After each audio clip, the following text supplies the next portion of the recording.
We're now ready to take a look at the third and fourth stages in the negotiation process and how they apply to the house on Elm Street. The third piece is closing the deal and creating a contract, and then finally there's the performance aspect. When we looked at contract creation, we mentioned that there are four key issues that you should stuff into your pocket for future negotiations. These are the key elements involved in contract creation.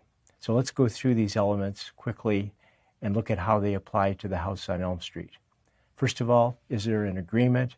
Well, I'm assuming that if you and the other side did reach an agreement, if you were successful in your negotiation, there was an offer and an acceptance and an agreement.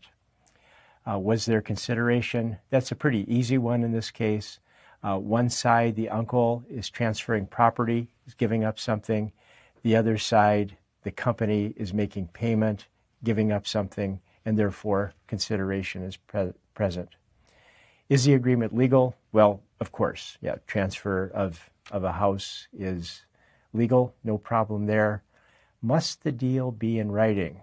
Now, here's a stumbling block that my guess is many of you encountered. When we looked at writing, we said that either the agreement is in writing or it isn't. And if it is in writing, then there are a cluster of issues relating to a technicality called the parole evidence rule, which basically means that what you put in your final written agreement governs over any agreements you made before or at the same time as that written agreement. The issue in this case is the risk that you did not put your agreement in writing. When we talked about the writing requirements, we mentioned that generally oral contracts are enforceable, even contracts for millions of dollars. However, there are certain exceptions, there are certain rules in every country around the world that says that certain contracts must be in writing, and the example I used was the real estate contract. And so the question here is, when you negotiated your deal, did you put the agreement in writing and did you sign the agreement? As we discussed, this doesn't have to be on parchment, it doesn't have to be on fancy paper, it doesn't have to say contract at the top, it could be jotted out on a napkin. Any writing qualifies as long as it contains the right contents, the subject matter, etc., and is signed. And so if you did that, then you have a deal. If you did not do that, then you can continue negotiating. You don't yet have a deal. Just to conclude that, as a reminder of what we talked about, we talked about whether writing is required, and here the answer to that question is yes.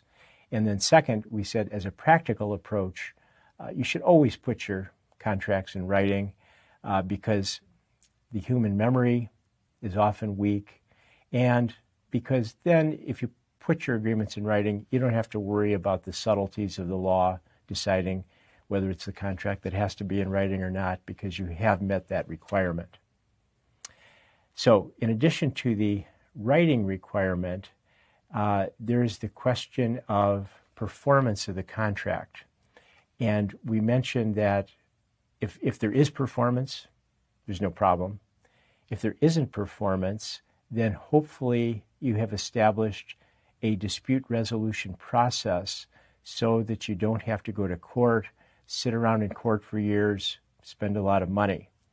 And we specifically discussed ADR, alternative dispute resolution. So in addition to putting your contract in writing, an additional question is, did you include in the writing an ADR contract clause? This is not required, but many people, especially in business, value highly ADR clauses because it does avoid litigation. And so we talked about the different types of ADR clauses. There's the possibility of mediation alone. There's a possibility of arbitration alone. Or you can link mediation and arbitration with an escalation clause. that provides that you start with mediation, and then if mediation fails, you can move on to arbitration, and you can add an additional link. You can provide that you start with a negotiation unassisted by a third party.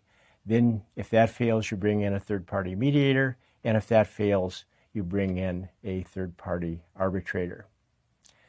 So that concludes our look at how you develop the contract.